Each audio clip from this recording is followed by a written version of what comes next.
Hola, buenas tardes, bienvenidos de nuevo a mi canal. Bueno, pues como siempre hago, ya sabéis, cada X tiempo, después de colgar varios vídeos sobre tragedias y cosas pues duras y complicadas, pues siempre me gusta traer algo que nos haga un poco desconectar de todo eso.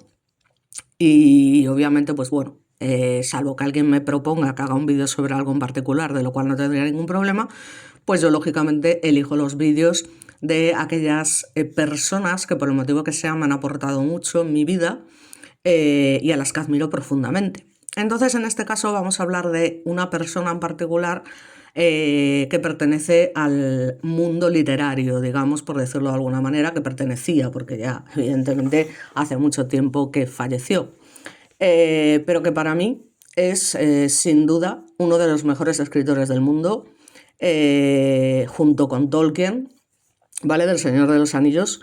Y en este caso estamos hablando de Sir Arthur Conan Doyle, que me imagino que todo el mundo conoce porque yo creo que es imposible no saber quién era Arthur Conan Doyle, es decir, el creador nada más y nada menos que del detective Sherlock Holmes, del que se han hecho versiones, no, lo siguiente, es decir, todo tipo de películas, todo tipo de series, todo tipo de, en fin, además a lo largo de muchas décadas. O sea, tenemos Sherlock Holmes de los años, yo qué sé, 80, 70, 60, 90, 2000, 2020, es decir, que ya te digo, películas, series y todo tipo de cosas, incluso una serie de dibujos animados que yo veía cuando era pequeña.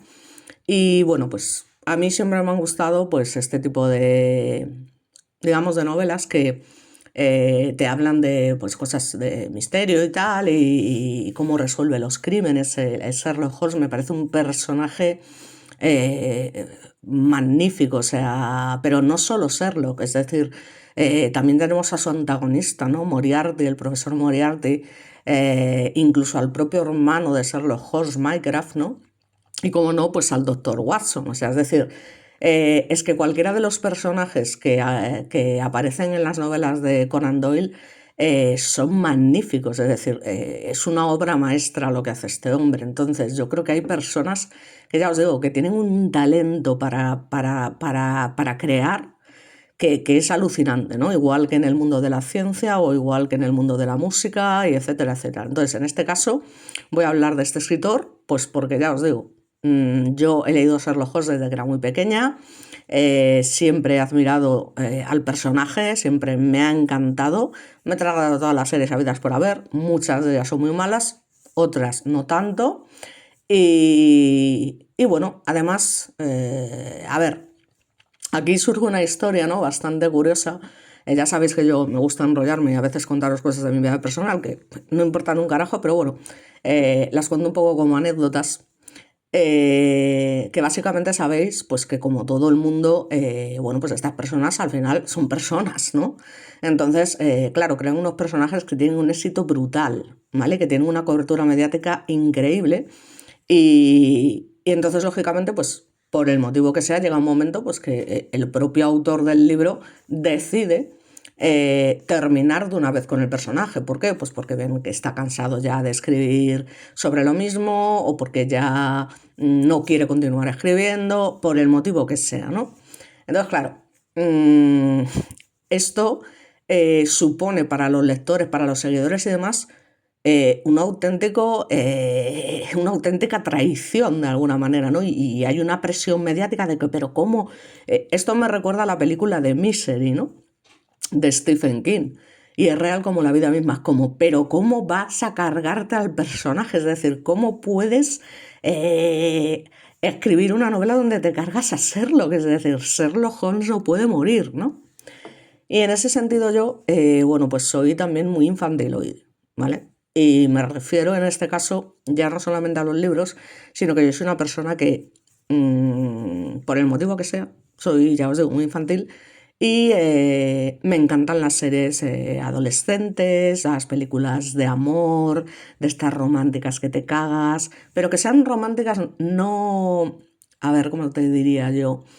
Que no sean románticas comedia, esas no las soporto. Me gusta que sean románticas de verdad, profundamente. Y de hecho me fastidia un montón cuando cortan las mejores escenas. ¿Vale? Porque evidentemente hay veces que te ponen la escena cuando estas dos personas, ya sabes, van a mantener relaciones y tal, y joder, cuando están en el mejor momento, traca, traca, lo cortan y aparecen de repente a la mañana siguiente los dos juntos, tal, digo, me cago en la leche, pero ¿por qué cortáis eso si es que es lo mejor al final? O sea, queremos ver cómo se aman estas dos personas, porque es el amor idílico, el amor que no existe realmente en la vida real. Entonces, soy una persona que además también se cabrea profundamente cuando estas historias terminan mal.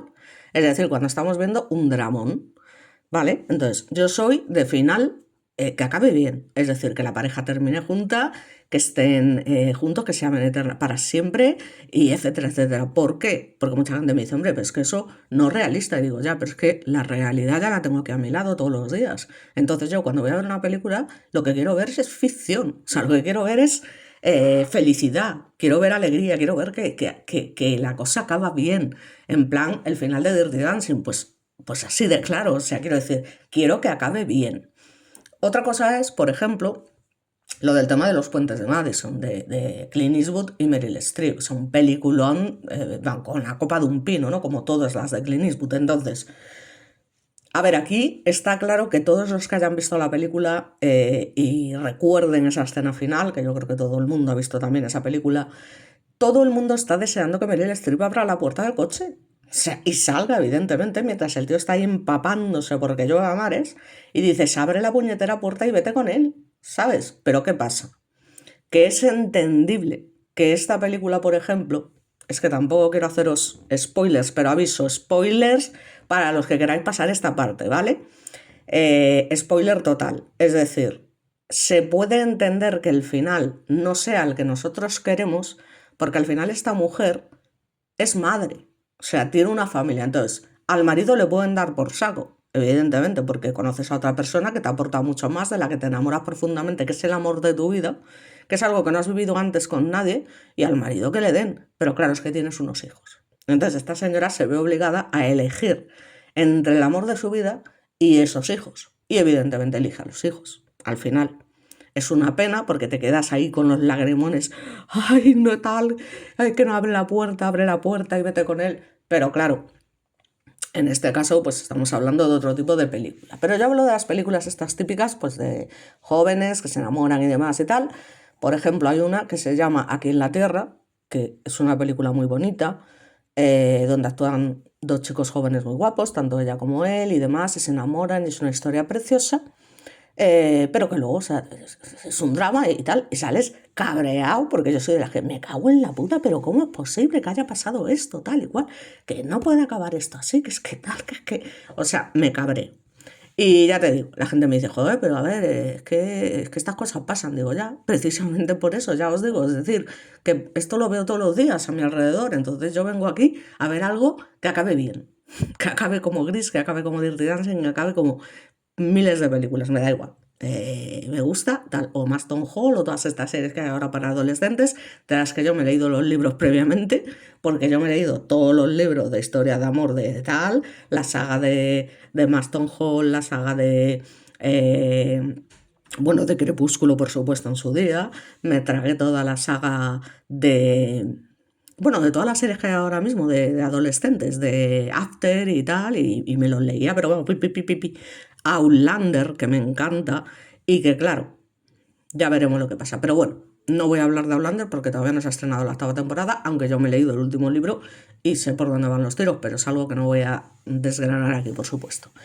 Y todo este rollo que os he soltado viene precisamente por ese compromiso en el que se ven algunas veces estas personas de decir, jolín, es que yo quiero terminar de alguna forma mi novela, ya creo que he contado todo lo que se podía contar sobre Sherlock Holmes y deciden acabar con el personaje.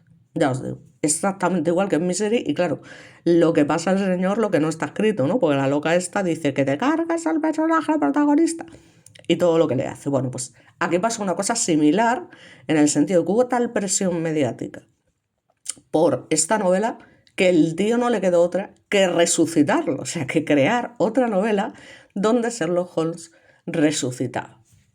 Entonces, bueno, simplemente os lo cuento como anécdota porque al final son cosas bueno, que no dejan de llamar la atención, ¿no? Decir, joder, que el señor no puede hacer lo que le dé la gana con su novela, pues al final Pues ya ves, así es la presión mediática. O sea, le coges tanto cariño al personaje, porque yo soy la primera, es decir, o sea, a mí que se muriese Sherlock Holmes, o sea, fue como un trauma. Digo, pero ¿cómo se va a morir Sherlock Holmes? O sea, ¿o cómo se va a morir Hércules Poirot? O cómo, o sea, es que no. Entonces, es una cosa que yo vivo así, vivo intensamente, y aún así yo hubiese respetado perfectamente que Conan Doyle hubiese dicho, pues lo siento mucho, pero no voy a resucitarlo porque ya he terminado mi saga de Sherlock Holmes y ya no voy a escribir más sobre Sherlock Holmes. Perfecto. O sea, sería totalmente respetable. Lo cual no quiere decir que a uno no le joda profundamente, es decir, no me mates al personaje, por favor, y que encima se te caigan los lagrimones, porque luego yo soy muy llorona. Y entonces, claro, yo voy de dura, de tal, a mí no sé qué, no sé cuánto, pero luego en el fondo, y aunque luego en la vida real no aplico nada de lo que me gusta en la ficción, soy todo lo contrario, soy antimatrimonio, soy anti historias de amor, estas tal, todo eso, no creo en eso en la vida real, pero sí que me encantaría que existiesen esas maravillosas historias que todos vemos en el diario de Noah, o sea, que quieras que acaben bien, que sean felices para siempre, que sean felices y coman perdices, o sea, es así, cuando acaban mal me siento molesta y cabreada, las cosas como son. Entonces, dicho todo este rollo que os acabo de contar, vamos a hablar de Arthur Conan Doyle, que es, ya os digo, era un auténtico genio de la literatura y para mí uno de los escritores más influyentes del mundo, que ha creado un personaje que yo creo que no hay nadie, incluso los chavales de hoy en día, que no conozca. Entonces, bueno, este hombre nació el 22 de mayo de 1859, concretamente en Edimburgo, Escocia, en el seno de una familia católica de origen irlandés. Entonces estamos hablando de que fue el segundo de nada más y nada menos que 10 hijos, de un tal Charles Altamont Doyle, que era un funcionario público con talento artístico, pero claro, aquejado de alcoholismo y problemas mentales. Y por otra parte Mary Foley, que era una mujer culta, que tenía pues una gran imaginación y que por suerte influyó decisivamente en la formación intelectual y literaria de su hijo, de los otros vete a saber. Entonces, la infancia de Conan Doyle básicamente pues estuvo marcada, como os podréis imaginar, por una inestabilidad económica, por los problemas que tenía el padre y esa enfermedad, que son circunstancias que contrastaron un poco pues, con lo que era la feroz disciplina maldita de la de la educación jesuita que recibió primero en el colegio de Hodder Place y luego en Stonyhurst College, ¿vale? Entonces, bueno, aquella formación rigurosa, lamentablemente que siempre pasa, en fin, ya sabéis lo que opino, pues dejó en él una huella ambivalente. Por un lado tenía una sólida base académica, pero por otra un distanciamiento progresivo, normal para una persona inteligente, de la fe católica, que culminaría en su abandono del catolicismo en la adultez. Un aplauso para él, porque evidentemente las personas inteligentes, pues al final, por mucho que se hayan educado en este tipo de sitios, si le das un poco de vueltas a la cabeza dices, esto es una milonga de la hostia. Entonces, bueno, perdonadme, ya os digo que respeto a los que creéis en Dios y digo lo de siempre, pero luego ya lo del tema de iglesias, catolicismo y demás, yo lo siento, pero es lo que hay. Entonces, en el año 1876, pues ingresa en la Facultad de Medicina de la Universidad de Edimburgo, ¿no? Donde fue un alumno del célebre cirujano Joseph Bell, cuya extraordinaria capacidad, digamos, de observación clínica y deducción lógica, esto es importante, inspiraría años más tarde esa creación de su personaje más famoso. Gracias a Joseph Bell por darnos esta gran oportunidad. Así que durante sus años universitarios comenzó a escribir relatos básicamente para obtener ingresos adicionales, es decir, como un hobby de alguna manera. De hecho, su primer cuento publicado, The Mystery of Sasasha Valley, apareció en el año 1879. Como era un puto genio, pues tras obtener el título de médico en el año 1881 y completar además su doctorado en 1885, o sea que no se quedó solo en hacer la carrera, sino que se hizo doctor en medicina, ejerció brevemente como médico de a bordo en un ballenero que viajó al Ártico y luego en un barco con destino a África Occidental. Luego ya en el año 1882 estableció su propia consulta médica en Southsea, Portsmouth, pero la falta de pacientes, digamos, le permitió dedicar amplias horas gracias a la escritura. Entonces ya en el año 1887 publicó la novela que transformaría su vida literaria y la del resto de personas que hemos podido disfrutar de ella, que es Estudio en Escarlata, A Study in Scarlet, donde introdujo por primera vez al famoso detective que admiro y que tal profundamente, Sherlock Holmes, y por supuesto a su inseparable compañero, el doctor John Watson, doctor Watson para los amigos. Bueno, aunque la obra pasó inicialmente casi desapercibida, el personaje ganó popularidad cuando las historias, digamos, que comenzaron a publicarse en una revista que se llamaba The Strand Magazine a partir del año ya 1891.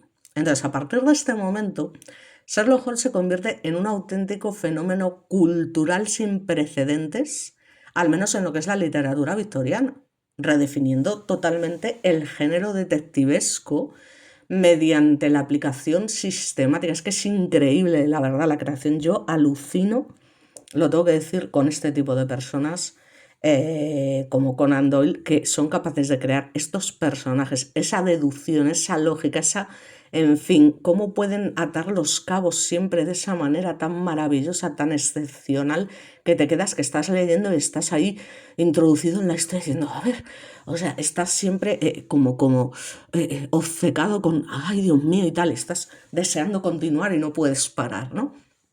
Entonces, efectivamente, claro, ¿qué pasa? Que creó un detective distinto, un detective que al final,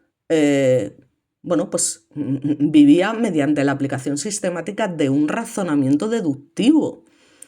O sea, es increíble, ¿no? La observación minuciosa, la lógica científica, es decir, que no era el típico detective al uso. Entonces, no obstante, el éxito masivo del personaje pues generó en Conan Doyle, como pasa siempre, una relación conflictiva con su propia creación, ¿no? Porque él consideraba sus novelas históricas como Micah Clark o The White Company de mayor valor literario. Fijaos qué curioso. Entonces, en 1893, buscando liberarse, como os comento, de lo que él percibía como una distracción de sus aspiraciones más serias, pues decidió matar a Holmes en el relato de Final Problem, el problema final.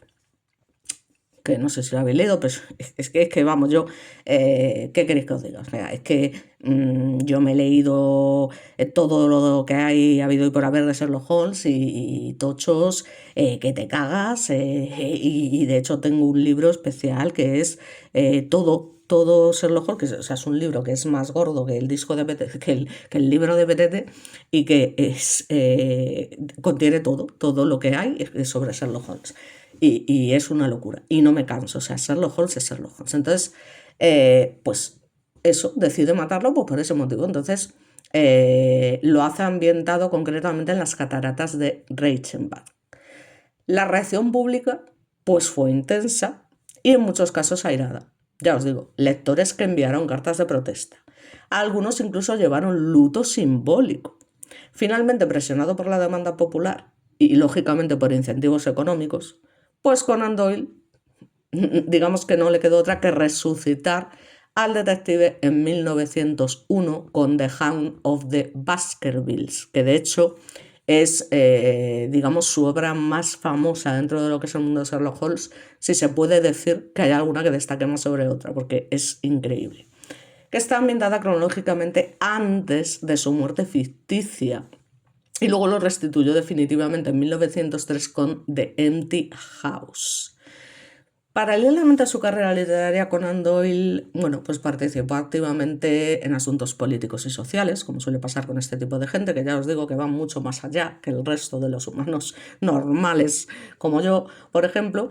Entonces, pues son personas, es que son muy inteligentes, es que son diferentes. O sea, entonces, durante la Segunda Guerra, Boer viajó a Sudáfrica como médico voluntario y defendió la actuación británica en el conflicto mediante su obra The War in South Africa, Its Cause and Conduct, lo que contribuyó a que fuera nombrado caballero, por eso Sir Arthur Conan Doyle, en 1902 por el rey Eduardo VII.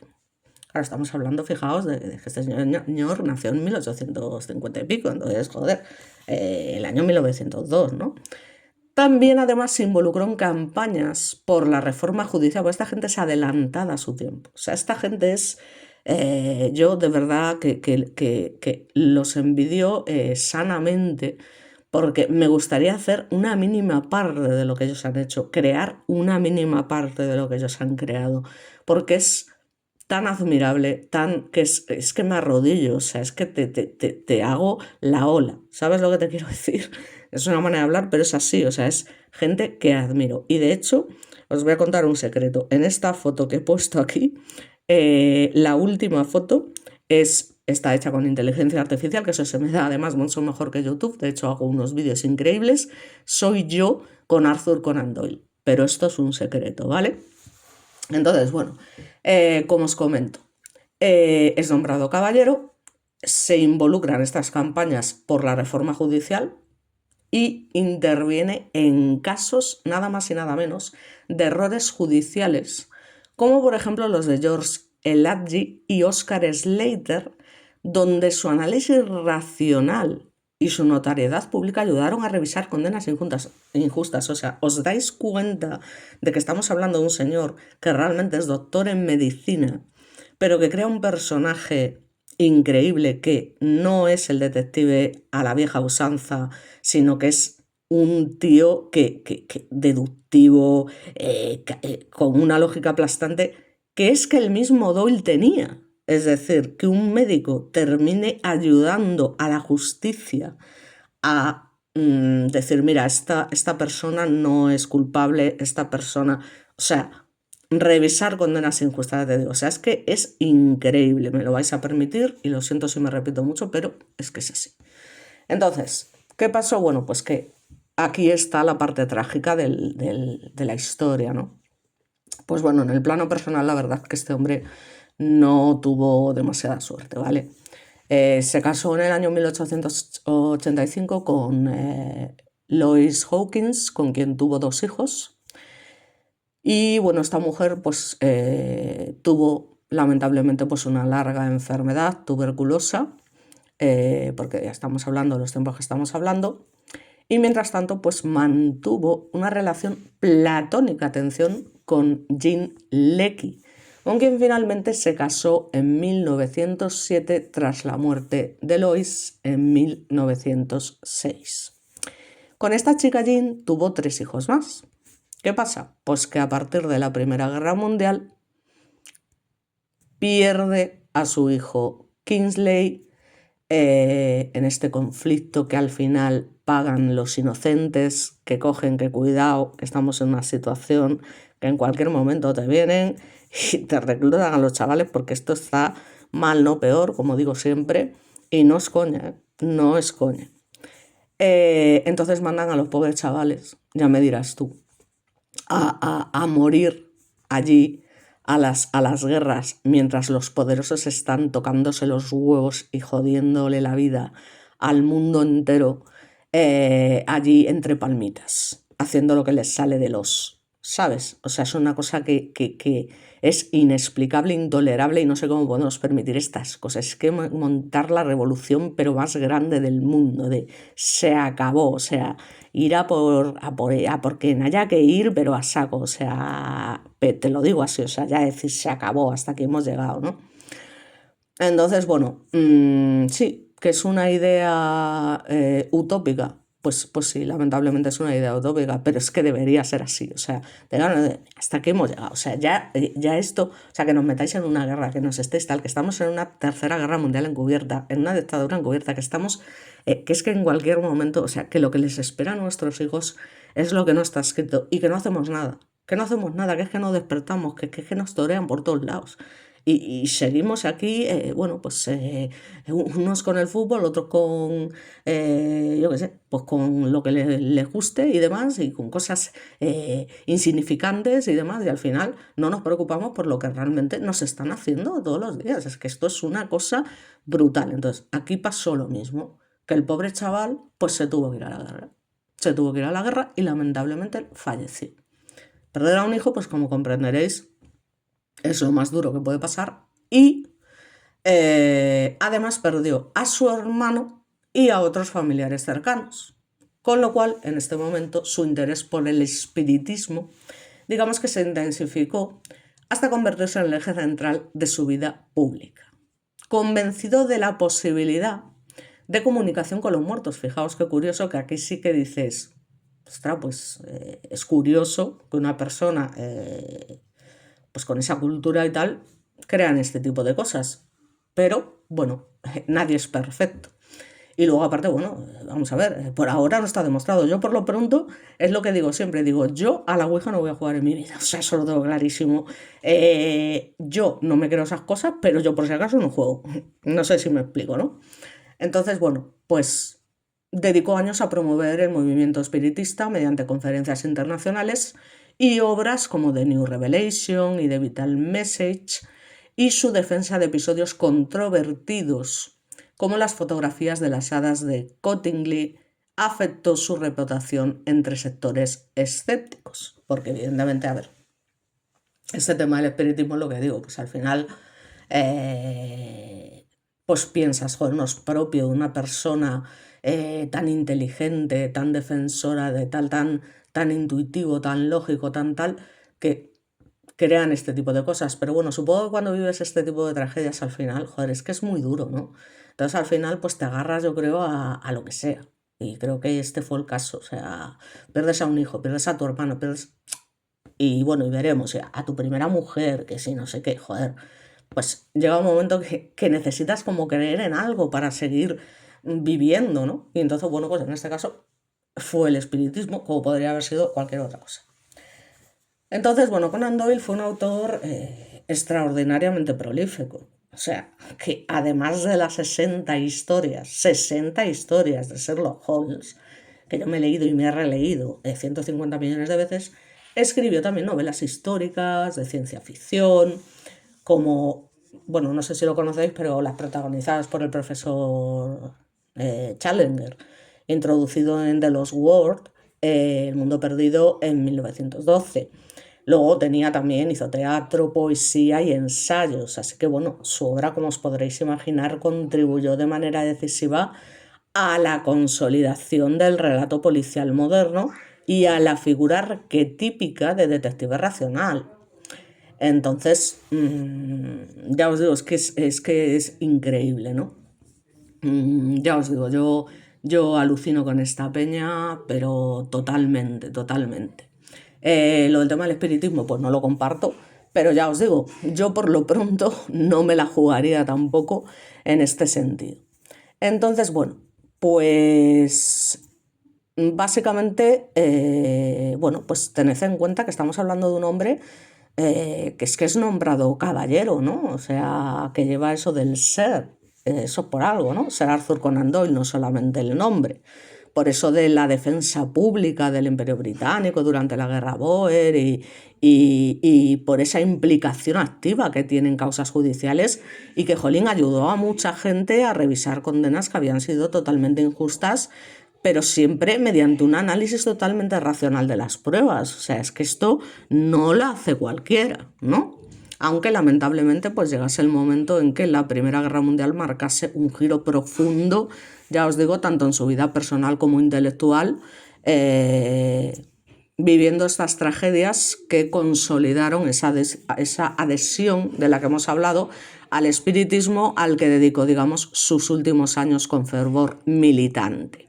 Concretamente, bueno, pues por desgracia y porque tenía que suceder en algún momento, falleció el 7 de julio de 1930 en Croydon, Sussex, dejando un legado que definió sin ninguna duda la estructura moderna del relato detectivesco y fijó un arquetipo narrativo reproducido hasta la actualidad.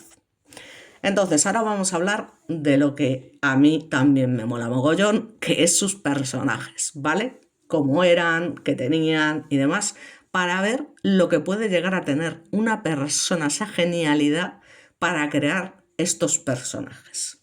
Entonces, por supuesto, su personaje más famoso, Sherlock Holmes, constituye una construcción literaria revolucionaria dentro del género policial.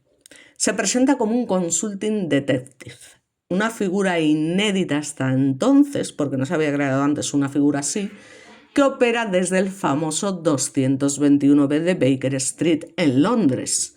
Su método se fundamenta en la observación minuciosa, la inferencia lógica y la aplicación de conocimientos especializados. Química, anatomía, tipologías de ceniza de tabaco, sabéis que Sherlock Holmes, típico el sombrero, la pipa, análisis de huellas, que anticipan ya técnicas forenses modernas, porque esta gente es lo que digo, y no me canso de repetirlo, es que son adelantados a su tiempo, son una auténtica barbaridad. Entonces Holmes, bueno, se están oyendo unas risas porque parece ser que han bajado mis sobrinas y si oís a lo mejor algún ruidito, estoy intentando hablar un poquito más alto, pues es eso, que están ahí y ahora mismo se están riendo. En cuanto termine el vídeo voy a salir y voy a estar con ellas un rato, evidentemente. Entonces, bueno, Holmes encarna literalmente la racionalidad científica victoriana llevada al extremo. Digamos que es un personaje que posee una inteligencia excepcional, una memoria selectiva y una actitud casi experimental ante el crimen. Entonces, desde el punto de vista psicológico, digamos que muestra, como diría yo, pues rasgos de frialdad emocional, cierta misantropía funcional y una marcada dependencia de la estimulación intelectual. Es decir, le tiene que crear, ¿vale? Pues eso, cierto interés de alguna manera para involucrarse, ¿no?, en lo que son los casos. Entonces, cuando carece de casos, cae pues, en una especie de estados de apatía, que en algunos relatos se asocian incluso al consumo, porque sabemos que Sherlock Holmes, bueno, lo sabemos, lo que no cae, lo que no, pues no pasa nada. Entonces, al consumo de coke al 7%. Por otra parte está su violín, su afición por los disfraces, su dominio del boxeo y la esgrima, que completan un perfil, joder, pero complejo de narices, que combina cerebralidad y capacidad física. O sea, es que es una auténtica locura. Literariamente Holmes funciona como eje estructural del relato deductivo. Es tanto protagonista como mecanismo de una resolución narrativa, ¿no? Entonces, es una locura, ¿no?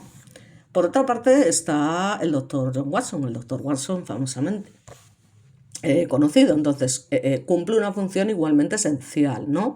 Es un médico militar que sabemos que resultó herido en Afganistán y que representa, digamos, el punto de vista más humano, empático y moral que de alguna manera equilibra esa frialdad de Holmes. Actúa un poco como narrador en la mayoría de las historias, lo que permite al lector acceder gradualmente al razonamiento del detective. Desde el plano estructural, Watson es mediador, digamos, entre el genio y el público, el que formula preguntas, el que se equivoca en hipótesis preliminares y expresa admiración, generando esa tensión narrativa que tanto me apasiona a mí y supongo que a todos los fans de este tipo de escritores y talentos. Su caracterización combina valentía, demostrada en situaciones de peligro, una lealtad, por supuesto, inquebrantable, no tengáis ninguna duda, o sea, el Dr. Watson y Sherlock Holmes son el Dr. Watson y Sherlock Holmes, y una ética profesional sólida. O sea, no es intelectualmente inferior, sino que opera, digamos, dentro de otro tipo de parámetros, unos parámetros que son racionales más comunes, no tan complejos como los de Sherlock, lo que resalta por contraste la excepcionalidad de Holmes. Además aporta pues dimensión afectiva, porque su amistad introduce de alguna manera un componente de calidad, de calidez y estabilidad doméstica en el universo de ese 221 de Baker Street. Es algo necesario, ¿no? Para, no sé, para hacerlo todo más humano, para humanizarlo de alguna manera. Por otra parte tenemos el maravilloso personaje, aunque profundamente odiado, el profesor James Moriarty, que evidentemente es el antagonista y por su parte representa el arquetipo del genio, pero en este caso criminal, es decir, el que utiliza su inteligencia para cometer actos delictivos de todo tipo. Entonces, descrito como antiguo matemático brillante y autor de tratados académicos, encarna la inteligencia pero aplicada al mal, cosa que desgraciadamente pasa a día de hoy. Como digo, hay psicópatas, el asesino del Zodíaco, por ejemplo, o sea, es gente que ha sido muy inteligente, que nunca ha llegado a ser descubierta a pesar de haber cometido innumerables crímenes y que tienen ese, desgraciadamente, talento para cometer el mal. ¿Vale? Entonces, bueno, pues hay gente que no será descubierta nunca, que hay otros que pagan por sus crímenes y etcétera, etcétera. Pues son gente muy inteligente y eso es así. O sea, igual que existen personas buenas, pues que son unos genios, pues también las hay que son genios pero que son malos, ¿vale? Entonces, bueno, a diferencia, digamos, de antagonistas episódicos, Moriarty funciona, digamos, como némesis estructural. Es el reflejo invertido de Holmes, ¿vale? O sea, ambos comparten capacidades analíticas extraordinarias, no lo siguiente, pero la diferencia radica en su orientación ética, obviamente. Moriarty dirige una red criminal organizada con precisión casi científica, ¿no? Operando siempre en la sombra y minimizando su exposición directa. Y su presencia, aunque limitada en número de apariciones, tiene enorme peso simbólico del profesor Moriarty. A ver, Moriarty, toda la vida.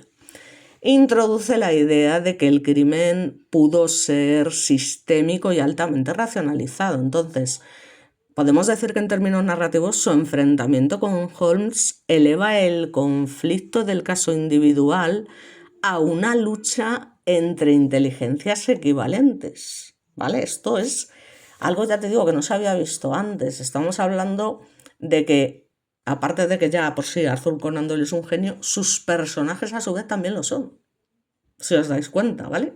Incluso el mal y el bien. O sea, es increíble. Entonces, la interacción entre Holmes, Watson y Moriarty pues configura, digamos, una triada total funcional dentro de lo que es el relato detectivesco clásico: el analista, el testigo mediador y el antagonista intelectual. Esta arquitectura narrativa diseñada por Conan Doyle estableció un modelo replicado en innumerables obras posteriores. Digamos que la perdurabilidad de estos personajes no se debe únicamente a la intriga de su caso, que también, sino a su solidez psicológica, a la coherencia interna de sus métodos y a la tensión ética que representan dentro de una modernidad fascinada por la ciencia, el orden y el misterio. Y es que es así, o sea, es increíble. O sea, que estás leyendo Sherlock Holmes y no puedes parar. Al menos a mí eso siempre me pasa. O sea, las deducciones que hace el tío, o sea, que dices tú, pero... O sea, y pensar que todo eso, porque al final son personajes ficticios, pero que tú estás tan absorta en sus historias y demás que para ti son reales. Es que son reales. Y es que de alguna manera lo son, porque es que es la mente de este señor, o sea, del creador de estos personajes. Es que de verdad es admirable. No tengo palabras yo para este tipo de gente, de verdad os lo digo. O sea, porque hacen unas cosas vamos, que son alucinantes, ¿no? Y luego es curioso que muchas veces sus obras más famosas son las que ellos menos mérito le dan. Y esto pasa muy a menudo. Le pasa a la mayoría de los artistas con sus canciones más famosas, que es que unas veces porque acaban hasta el culo de decir, joder, es que ya no quiero tocar más esta canción, estoy hasta las narices y demás. Y otras, pues porque dicen, jolín, pues no sé por qué ha triunfado esta canción, porque a mí me parece mucho mejor esta. Pues bueno, pues es lo que hay. Pero el tío creó a este personaje, a la gente le flipó y evidentemente yo incluida, pues fue el que tuvo más éxito hasta que el tío se cansó y dijo, oye, mira, a quitar ya ese lojón de encima porque ya quiero escribir otras obras que yo considero que son mejores y demás. Pero, ¿qué pasa? Que hay cosas que influyen en este tipo de casos. Entonces, bueno, vamos a introducirnos un poquito más en lo que fue la vida personal y el legado de este hombre, que fue mucho. Y entonces, como os he dicho, pues lamentablemente tuvo una vida personal que más allá de la fama literaria estuvo marcada por intensas pasiones, tragedias familiares y un constante interés por la exploración intelectual y espiritual, que es una característica principal de los grandes genios. Es decir, la exploración y la exploración y la exploración, al nivel que sea. Entonces, su primer matrimonio, como os comento, fue estable, pero lamentablemente afectado por esa enfermedad de tuberculosis prolongada de ella. Tuvieron esos dos hijos, Mary y Kingsley, que es el que fallece en la Primera Guerra Mundial, lo cual debió de ser extremadamente doloroso. Por otra parte, pues la muerte de Louis en 1906 pues, supone evidentemente un golpe devastador, ¿no? Que lo lleva a buscar consuelo y compañía en esta chica, Jean Leckie, con quien mantiene una relación prolongada y profunda antes de casarse en el año 1907 y con quien tiene además 3 hijos más, Dennis, Adrian y Jean. Este segundo matrimonio, digamos que le proporcionó estabilidad emocional y le permitió continuar su producción literaria y su activismo social. Pero también coincidió con un periodo de creciente interés, como os he dicho, por el espiritismo al que dedicó gran parte de su vida pública. Conan Doyle, por otra parte, fue un hombre... es que yo, de verdad, se me cae la baba, me vais a perdonar, pero es que incluso me emociono porque es que esta gente, no sé. Fue un hombre además profundamente afectuoso con su familia. El típico buen padre, el típico... O sea, esas cosas que de verdad yo envidio profundamente porque no ha sido mi caso y realmente debía ser un hombre maravilloso. Es que ya tenía esa cara de buena persona. O sea, tenía esa cara que te dan ganas de achucharle. Yo por eso me echo ahí con la inteligencia artificial una foto. Y me voy a hacer una foto con Arthur Conan Doyle. Y me echo 20.000 fotos con famosos y vídeos y que flipáis con la inteligencia artificial, os lo digo. Porque soy una friki. Es que me los hago hasta con Naruto, que por cierto es mi serie anime favorita. Entonces, mi anime y mi manga, ¿no? Porque yo siempre suelo leer antes de ver, pero bueno. Pero estoy hablando de Naruto Shippuden, ¿eh? O sea, porque Naruto, el primer Naruto de 200 episodios, pues es un poco más infantiloide, ¿no? Pues, de cuando son niños y tal, pero hombre, es fundamental verlo porque tienes que entender la base de la mentalidad de Naruto, pero bueno, ya no me voy a meter en hablar de eso porque entonces flipáis.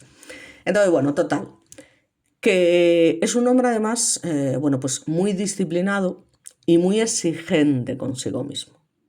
¿Por qué? Bueno, pues porque su infancia, como nos pasa a todos, pues al final está marcada por una estricta educación, en este caso jesuita, en la mía de otro tipo, y la enfermedad de su padre influyó en su carácter. Evidentemente, cuando tienes un padre alcohólico, un padre tal, imaginaos, ¿no? No tiene que ser nada agradable. Entonces se convirtió en un observador meticuloso, metódico y con una marcada inclinación, que eso es lo más admirable todavía, y creo que yo eso también lo tengo de alguna manera por la justicia y la moralidad. Pero la moralidad, no la falsa moral que tenemos aquí en la sociedad y tal. No. La moral real, o sea, lo que... cosas que yo, hay gente que, no sé, qué tipo de moral creen que tienen o qué tipo de moral creen que deben tener. ¿Vale? Yo lo veo de otra manera, pero bueno, eso es cosa mía.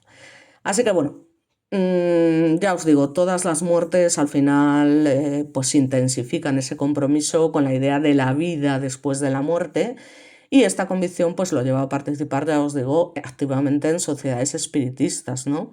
Y escribir varias obras relacionadas con este tema, incluso defender públicamente casos polémicos, como, ya os digo, estas fotografías de las hadas de Cottingley que he nombrado anteriormente, donde mostró su fe en la posibilidad de lo sobrenatural, incluso frente a la incredulidad general, ¿no? Y a ver, ¿qué queréis que os diga? Es decir, yo no creo en estas cosas, ¿vale? O sea, yo en general no creo en estas cosas, yo creo tal. Ahora, como dicen en mi tierra, a ver las haylas, es decir, que todavía a día de hoy la ciencia hay ciertas cosas que no ha logrado explicar. Y para mí, básicamente es eso lo que sucede, es decir, no hay más. No hay que exista que si la vida después de la muerte, que si no sé qué, que si tal. No, simplemente la ciencia a día de hoy no ha sido capaz de demostrar ciertas cosas. ¿Que con el tiempo lo será? Sí. Y todo eso que a día de hoy pensamos que podría existir, pues al final la ciencia tendrá una aplicación lógica de decir, mira, no, esto es así y esto es así. O sea, soy más de creer en la ciencia, conocimiento, cierto por demostración causal, punto y pelota. Pero hay gente que ha estado muerta durante unos segundos. De hecho, yo conozco, lamentablemente, y aquí, la mujer de mi mejor amigo, que lo está pasando fatal y yo ya no sé qué hacer para ayudarlo, que estuvo, bueno, le dieron 3 ictus, entre otras cosas, a la vez, en distintos tipos del cerebro. Y entonces le dijeron, o la operamos ahora mismo o se queda aquí, ¿no? Imaginaos una chica tan joven con 3 ictus que te tienen que abrir el cráneo no sé cuántas veces y que se ha quedado pues como se ha quedado, ¿no? Y mi amigo se ve en una edad que es realmente relativamente joven, joven, que no tiene vida. O sea, no tiene vida porque ya no solo tiene que cuidar de sus 2 hijas, sino que tiene que cuidar totalmente de su mujer. Y además es que es un tío tan honesto, tan maravilloso, tan responsable, tal, que es que dejó su trabajo literalmente para dedicarse exclusivamente a esto. Pero ¿qué pasa? Que es muy infeliz, que no tiene vida, que su depresión es tan grande que yo de verdad, o sea, a veces hablo y es que y me contagio. Yo digo, déjame por favor compartir ese sufrimiento contigo. O sea, déjame ayudarte, déjame. Pero muchas veces dices, es que es tan deprimente mi vida. Es tan. Que es que.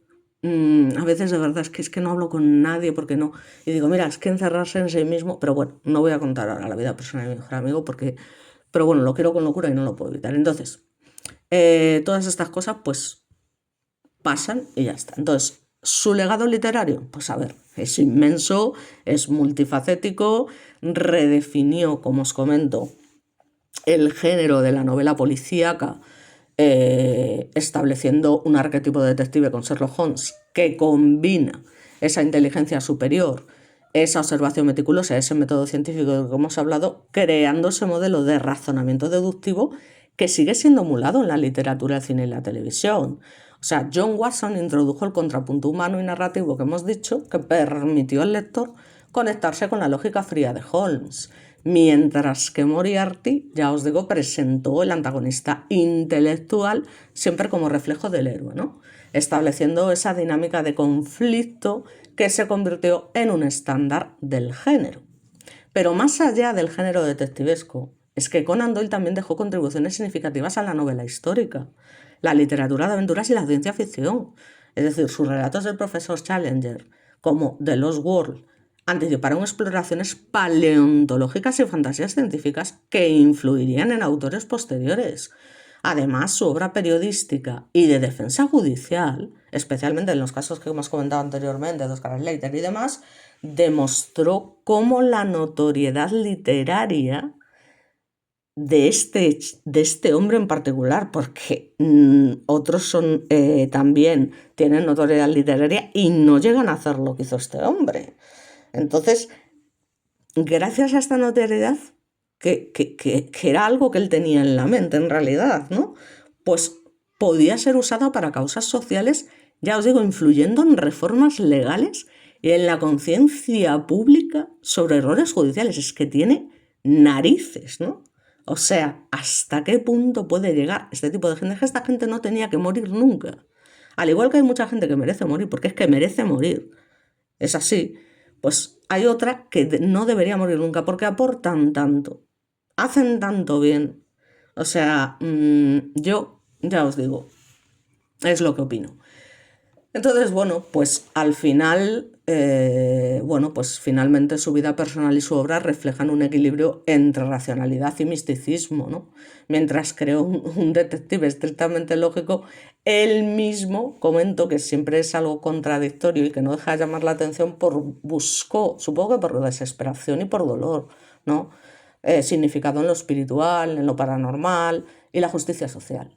Entonces, su influencia, sin ninguna duda, se extiende, pero vamos, hasta hoy y se extenderá hasta siempre, tanto en la cultura popular, donde Sherlock Holmes sigue siendo sin duda un icono global, como en la literatura académica, o sea, donde su método deductivo es estudiado como modelo de pensamiento analítico aplicado al crimen, cuidado. O sea, que su legado es en suma la creación de un puente entre la imaginación, la lógica y la ética, haciendo de Conan Doyle una figura central en la cultura literaria y social de finales del siglo XIX y comienzos del siglo XX.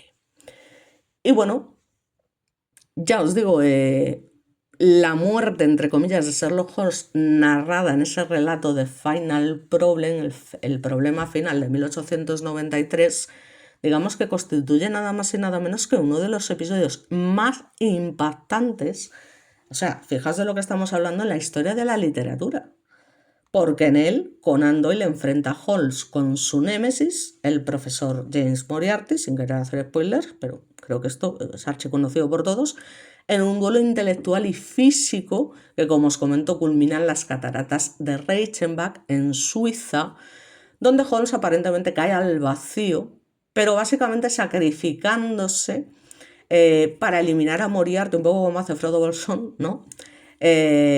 O Gollum en este caso también, cuando se tira con lo del tema del anillo y demás, para, pues eso, para eliminar a su enemigo, pues su única opción es, pues me tiro contigo, pero tengo que acabar contigo como sea, y proteger, por tanto, a la sociedad de su red criminal. Entonces, claro, para Conan Doyle esta decisión tenía un sentido totalmente práctico y artístico. Él buscaba liberarse de lo que él consideraba una obsesión comercial y poder dedicarse a novelas históricas y obras más ambiciosas, como ya hemos nombrado antes, que reflejaban sus verdaderas aspiraciones literarias. Pero es que no deja de ser curioso, ya te digo, y que era buenísimo igualmente en todo lo que hacía. Pero que Sherlock Holmes es Sherlock Holmes. Es que a veces creas cosas que, aunque tú no quieras, se convierten en obras de arte. En obras de arte porque son cosas que no hace cualquiera. O sea, entonces las cosas como son. Les gusta más o les gusta menos, porque es lo que os digo, le pasa a muchos artistas que, pues no me da la gana de cantar esta canción. Oye, mira, ¿qué quieres que te diga? O sea, a ti no te da la gana de cantar esta canción, pero tienes que entender que esta canción al final es la que te ha llevado a la fama. Es que estás ahí por esta canción. Entonces, tus fans quieren escuchar esa canción. Entonces, a mí hay ciertas actitudes de, pues no la canto porque no tal, pues es en plan, joder, pues tío, al final también hay que ser humildes, ¿no? Y te debes a tus fans y, joder, esto es lo que te ha dado la fama. Entonces yo entiendo que estés hasta los cojones de cantar todos los días, en todos los conciertos, esta canción y estás hasta los huevos y tal, pero coño, es de bien nacido ser agradecido. Y al final, oye, si no llega a ser por esta canción, a lo mejor no te habrían conocido en la vida. ¿Vale? O sea, que es así de claro. Entonces yo siempre pienso que en ese sentido los artistas también tienen que ser comprensivos y demás. Y de hecho, las personas más normales e inteligentes lo son y dicen a mí, pues, Ren, por ejemplo, tengo que cantar siempre Losing My Religion y tal. Es que el tío se ríe. O sea, porque yo lo he visto. En un concierto, ya os digo, de 40 personas teniéndolo de cara ahí delante, cuando empezó el sonido de Losing My Religion, como las 40 personas que estábamos allí, pues fue como ¡ah! Y eso que para mí no es mi canción favorita, de Rem, pero sí que es cierto que es la canción por antonomasia, como fue Midnight Spirits de Nirvana o como ha sido, pues yo qué sé, 20.000 canciones más. Entonces, pues Michael Stipe, por ejemplo, pues se reía, ¿no? O sea, hacía esa sonrisa así, moviendo la cabeza como diciendo, joder, es increíble, ¿no? La reacción. Pues eso es lo que hay que hacer, tomárselo pues un poco a, pues es lo que hay, ¿no? Es la canción que nos ha llevado al éxito, pues ¿qué vamos a hacer? Entonces, bueno, ya os digo, yo me enrollo como una persona, pero bueno, la repercusión desde luego fue inmediata y extraordinaria, los lectores se sintieron personalmente traicionados, ya os digo, es que saló miseria total, y la indignación fue tal que ya os digo, es que surgieron cartas masivas de protesta, o sea, la gente, digamos que organizó un auténtico luto, e incluso hubo gente que visitaba cementerios, o sea, eso ya es de flipaos no, de gente que también le falta un poco de luces, imaginando el funeral de Holmes, ¿no? O sea, esto ya es obsesivo, ¿vale? Obsesivo, ya eso es de hacértelo mirar. Y la prensa británica y europea amplificó el escándalo. Por tanto, la demanda popular se terminó convirtiendo en un auténtico fenómeno cultural, por lo que la desaparición de Holmes generó un vacío emocional y un debate sobre la relación entre autor y público, planteando preguntas sobre hasta qué punto un escritor, y es que esto es, joder, si nos paramos a pensarlo, que el propio creador no pueda matar a su personaje, pues al final, oye, es que lo ha creado él y ya pues ha decidido que lo quiere matar. Nos guste más o menos, pues tendremos que aceptarlo, ¿no? O sea, pero no pudo ser. Entonces, ¿hasta qué punto puede matar a un personaje amado sin represalias sociales o comerciales? Es que hay gente, por eso os digo que lo de Misery tampoco os creéis que hay gente muy fuerte, que son capaces de matarlos, es decir, que te has cargado ese Holmes y tal y por la calle, pues pararlo y ponerlo a parir y tienes que resucitarlo y tienes que, vete tú a saber con lo que se tuvo que encontrar este señor de represalias y tal, porque somos así de gilipollas, o sea, es que eso es así. O sea, hay gente que es gilipollas y que no lo puede evitar. O sea, entonces, a saber, este hombre, en fin, yo no sé lo que pensaría, pero una persona tan inteligente como él, en fin, al final el caso es que el pobre hombre pues lo tuvo que resucitar, que a mí me alegró profundamente porque a nadie le gusta que muera uno de tus personajes favoritos, pero, oye, macho, que ya tenés, que las cosas hay que asumirlas, ¿no? Te gusten más o te gusten menos, y te puedes cagar en todo como hago yo. Joder, no sé qué, de nuevo final, no me jodas, tal, no sé qué, no sé cuánto, bla, bla. Y me cago en todo, pero me lo guiso y me lo como. ¿Sabes lo que te digo? O sea, es lo que hay. ¿Qué vas a hacer? O sea, ¿te vas a poner aquí en plan? Pues no. Entonces, bueno, el impacto también tuvo efectos literarios y, lógicamente, financieros. ¿Por qué? Pues porque, lógicamente, los lectores te hacen una especie de complot, en plan, pues ya no vamos a comprar ninguna novela tuya. O sea, porque si no es de Sherlock Holmes, pues no queremos leer nada tuyo, ¿no? Entonces, al final, esta presión de los lectores y luego de la revista de Strang que publicaba sus historias, lleva a Conan Doyle a tener que revivir al detective en 1901 con, ya os digo, The Hound of the Baskervilles, que es de las mejores novelas, ya os digo, de Sherlock Holmes, aunque cronológicamente, ya os digo, situada antes de su muerte. Y finalmente, en 1903, Holmes reaparece ya de forma definitiva en The Empty House, donde se explica cómo con esa inteligencia suya, esa lógica maravillosa y demás, fingió su muerte para atrapar a criminales y proteger su identidad. Que eso luego lo hemos visto, esto lo crea este hombre en realidad. Luego nos hemos cansado de verlo en un montón de películas y en un montón de tal, ¿no? Pero es que en realidad es este señor el que crea esta idea de, pues vamos a hacer ahora, a ver cómo hago para revivirlo. Y no se inventa una historia, digamos, de mierda, de aquí lo resucito de cualquier manera. No, no, lo hizo con una lógica aplastante. Y con una lógica que a día de hoy, ya os digo, se utiliza mucho en cine, en tal, es así. Entonces, digamos que este retorno pues, consolidó un nuevo modelo narrativo, la muerte aparente como recurso dramático y la capacidad del autor de manejar sus expectativas, la tensión, la fidelidad del lector, anticipando técnicas modernas de serialización, porque como era inteligente también supo adaptarse y también cambiar hasta cierto punto su forma de escribir, que era lo que él quería. Entonces, en términos culturales, la muerte de Holmes evidenció la fuerza simbólica del personaje. No era solo un detective, ya os digo, es que era la hostia el tío. O sea, a pesar de que era drogadicto de alguna manera, o sea, es que el tío se metía, ¿sabes lo que te digo? Eh, pero era un icono de racionalidad, de justicia y astucia, mucha astucia. Y esto la sociedad lo sentía como propio. Es curioso porque para nada en absoluto, ¿eh? O sea, quiero decir, en fin, a los hechos me remito.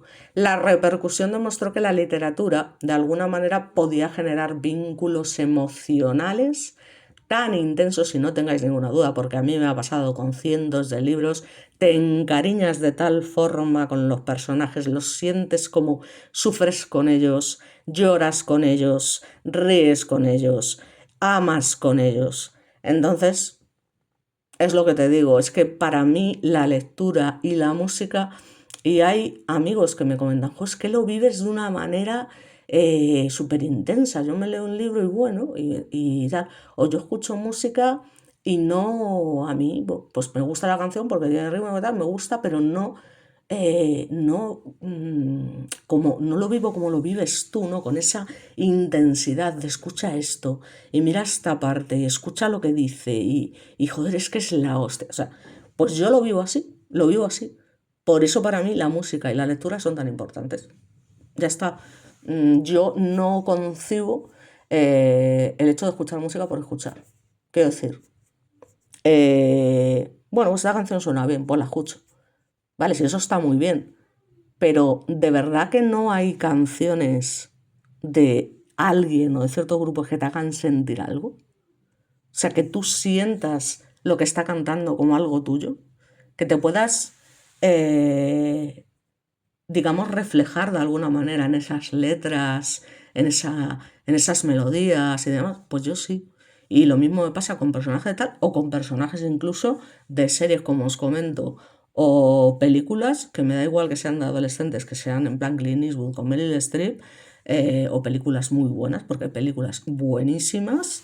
Mi favorita es El Cazador, ya os lo he dicho alguna vez, que no tiene nada que ver, que es de Robert De Niro y Christopher Walken. Es un peliculón, no lo siguiente, no me canso de decirlo, igual que otras muchas, El Precio del Poder, yo qué sé, que tengo muchísimas, ¿no? Entonces, bueno, pues también te identificas con esos personajes, es que les coges cariño, joder, es que dices, le estoy cogiendo cariño a una persona que es ficticia. O sea, es como los personajes de Outlander. O sea, yo me leí los libros y yo es que estaba enamoradísima de Jamie Fraser. Decía yo, pero vamos a ver, ¿dónde hay hombres como este? Por favor, que alguien me lo diga. ¿Dónde hay un Noah de la vida? ¿No? Del diario de Noah. ¿Dónde están esos hombres? No existen. Son ficticios. Son personajes que se crean y que son modélicos, que son perfectos, y que en la vida real, pues no existen. Entonces, por eso precisamente, pues me gusta que esas cosas acaben bien, porque la realidad es que, como eso no existe, pues en la vida real eso no pasa, ¿vale? Pero en la novela sí, y entonces lo vivo. O sea, es en plan, yo quiero un no en mi vida, yo quiero un Jamie Fraser en mi vida, pero sé que es imposible. O sea, no hay esos hombres tan perfectos. O sea, ni esos hombres ni esas mujeres, cuidado, ¿eh? O sea, yo estoy hablando de hombre porque soy mujer, pero me pongo en el caso de los hombres también. O sea, esas mujeres tan perfectas también que saltan, pues no, no. Eso es, son cosas pues ficticias, son personajes creados para lo que son creados. Eso está claro. Entonces, bueno, pues al final eh, esos vínculos emocionales son inevitables, se generan, al menos en personas que viven la lectura y la música de una forma que es que yo creo que no hay otra forma de hacerlo, pero bueno, oye, a mí hay gente que me dice, pues a mí, sí, me he leído el libro, sí, me gusta o no me gusta, pero tampoco, bueno, pues cada uno vive las cosas a su manera. Y luego, pues eso, estamos hablando de que se estableció, ya os digo, un precedente en la relación entre autores y audiencias, anticipando esa modernidad mediática donde la opinión pública al final puede influir en la dirección de una obra artística. O sea, es que al final, ya os digo, es que hubo más novelas de Sherlock Holmes básicamente por la opinión pública. Entonces reforzó la fama de Conan Doyle ya no solo como escritor, sino como una figura central al final del debate cultural sobre la literatura popular, la moralidad y la manipulación narrativa. Entonces, bueno, pues básicamente ya os digo, eh, fue tal la reacción que aparte de las cartas de protesta que llegaron a la revista, muchas con un tono dramático, lamento personal, algunas incluso, ya os digo, exigiendo la resolución del detective, una de las cartas, de hecho, más famosas parece ser que pedía que se enterrara al autor junto a Holmes para que la tragedia fuera compartida. O sea, la gente está como un cencerro. Luego el luto simbólico. Hay registros de lectores que vestían de negro en señal de duelo por el fallecimiento de Holmes e incluso se reportaron funerales ficticios en clubs de fans y reuniones sociales londinenses. O sea, es que la peña se le va la pinza. Por eso digo que yo soy muy friki, soy muy tal, pero macho, vamos a ver, yo tengo cierto sentido de la lógica, creo yo. A pesar de mis problemas mentales, creo que soy una persona bastante razonable. De hecho, mi psiquiatra me lo dice, me dice, a ver, tú de tonta no tienes un pelo, quiero decir, todo lo contrario, ¿no? Entonces, bueno, luego los niños y los jóvenes, pues muchos jóvenes que seguían las aventuras del detective, sintieron una pérdida profunda. O sea, algunos reportes mencionan que, ya os digo, es que se leían las cartas escolares lamentando la muerte del personaje. En fin, que fue todo una cosa alucinante por completo. Entonces, bueno, quería continuar porque también creo que hay un personaje fundamental del que también quiero hablar, que lo he dejado un poco para el final, porque es, digamos, un poco el personaje más desconocido de alguna manera, pero que no deja por ello de tener también cierta importancia. Entonces, bueno, pues voy a seguir comentándoos un poco todas estas anécdotas que no dejan de ser curiosas de lo que se le pira a la olla a la peña, ¿no? Incluso hablando de lo que fue la cobertura de la prensa, que es de la marinera también, donde al final la prensa británica y europea amplificaron además el fenómeno, convirtiendo la muerte de un personaje literario en una noticia de interés general, atención. Es decir, diarios y revistas, incluso The Times, que comentaban la audacia de Conan Doyle y el impacto emocional en los lectores, muchas veces además con un tono irónico que contrastaba con la seriedad del público lector. Hablamos de caricaturas de humor. Los periódicos ilustrados hicieron caricaturas que mostraban a Conan Doyle siendo asediado por fanáticos por haber matado a Holmes. Y esto ayuda a propagar la discusión a un público más amplio, incluso entre quienes no leían la serie. Bueno, pues como siempre le ha cagado, pero bueno, seguimos.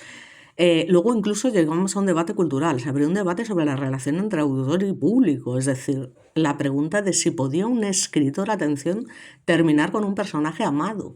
Entonces esto lleva a reflexiones sobre la moralidad y responsabilidad de la literatura popular frente al sentimiento de los lectores. O sea, que el propio creador de un personaje no pueda matarlo, pues sinceramente a mí tampoco me parece lógico. ¿Que te puede fastidiar? Sí. ¿Que te puede doler? Sí, pero joder, oye, al fin y al cabo es un personaje que ha creado él, ¿no? Y luego aparte que hubo reacciones de escritores y colegas, ¿no? Otros autores y figuras literarias también comentaron la situación. Hubo algunos escritores que reconocieron la valentía narrativa de Conan Doyle al intentar apartarse de ese personaje, ¿no? Que lo perseguía, ¿no? Y mientras que otros lo criticaron por subestimar el poder del afecto del público. Y luego está la influencia literaria, es que la muerte de Hall inspiró a contemporáneos a experimentar con la desaparición o muerte de personajes en sus obras seriales, cosa que me toca las narices, anticipando recursos narrativos modernos de suspenso y cliffhangers, que es un poco lo que nos pasa con Juego de Tronos, que de repente, o sea, la serie es muy buena, buenísima, pero es lo que te digo, o sea, de repente la primera vez que la ves es como, ostras, que se muere todo el mundo aquí en esta serie, ¿o qué pasa? Bueno, total. Que el efecto en la carrera de Conan Doyle pues, fue una presión comercial por parte de la indignación del público y la revista The Strand, que generó presión económica y social para revivir al detective. Estamos hablando de la resurrección estratégica, en la que Holmes regresa primero en The Hound of the Baskervilles y luego esta está ambientada antes de su muerte y luego en The Empty House, explicando que había fingido esa desaparición para atrapar criminales y proteger su identidad. Y luego aparte la consolidación de la fama, es que paradójicamente la muerte de este personaje aumentó la notoriedad del personaje y del propio Conan Doyle, convirtiendo a Holmes en un icono literario y mediático que aún a día de hoy lo sigue siendo. Es que se hacen versiones, no lo siguiente. Y por último, dimensión simbólica, es decir, el episodio evidenció que Sherlock Holmes no era solo un personaje, sino un símbolo de racionalidad, justicia y lógica en la sociedad victoriana. Estamos hablando de la sociedad en la que vivía, en la que surgió lo de Jack el Destripador, o sea, cuidado, ¿sabes? ¿De qué sociedad estamos hablando? Ya lo dije en el vídeo de Jack el Destripador. La narración pública demostró esa profundidad de la conexión emocional entre lectores y ficción, anticipando fenómenos de fanatismo literario y mediático que hoy son comunes en la cultura popular. La muerte de Holmes se convirtió en un ejemplo temprano de cómo una narrativa puede trascender la literatura y generar un debate social, emocional y cultural de gran alcance. Pero de ahí a que a la gente se le vaya la olla como se le fue, en fin, yo lo siento mucho, pero no me parece normal. Eso ya es de gente friki, no, porque yo soy friki. Eso ya es de gente obsesiva que tiene un problema serio. O sea, porque llegar a agredir al hombre por la calle, pues eso, en plan miseria total, pues hombre, ¿qué queréis que os diga? Bueno, la cuestión es que tampoco me voy a enrollar, que podría hacerlo, pero no voy a hacer, me podría enrollar un poco de los libros más importantes de Sherlock Holmes, un poco de qué hablan y demás y tal. Pero bueno, no lo voy a hacer porque ya me parece demasiado. Pero lo que sí que voy a hacer, porque creo que es absolutamente necesario y al final es un personaje que aunque sea secundario, no deja de tener su importancia. Y en este caso estamos hablando del hermano de Sherlock Holmes y con esto termino, que es Mycroft.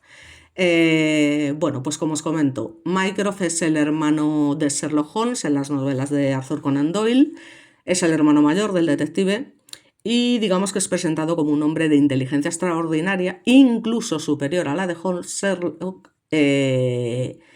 pero en capacidad lógica y analítica. El propio Sherlock reconoce que Mycroft posee mayores facultades deductivas, pero carece de la energía y la iniciativa necesarias para aplicarlas en el trabajo práctico.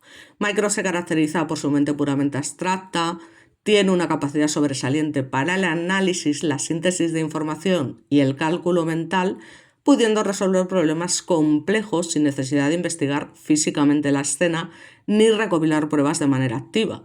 Funciona, digamos, como un centro de procesamiento de información, analizando datos que otros le proporcionan y formulando conclusiones con una precisión casi matemática.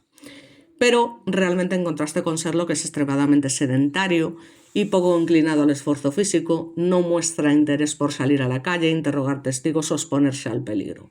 Es decir, lo que contrasta totalmente con Sherlock es su falta de energía ejecutiva, que es uno de sus rasgos definitorios, ya que posee el talento pero no la motivación para ejercerlo de forma independiente.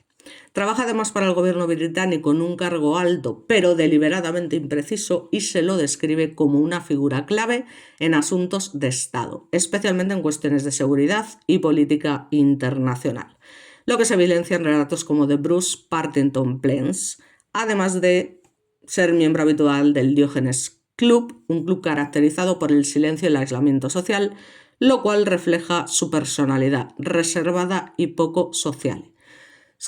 En síntesis, Mycroft Holmes representa la inteligencia en estado puro, una mente superior, lógica y distante, pero sin la dimensión aventurera ni la voluntad activa que distinguen a su hermano Sherlock. Así que con esto ya termino. Espero que os guste, sé que a algunos os parecerá un coñazo, pero espero que a otros os guste y por mi parte nada más. Muchas gracias y nos vemos en el próximo vídeo.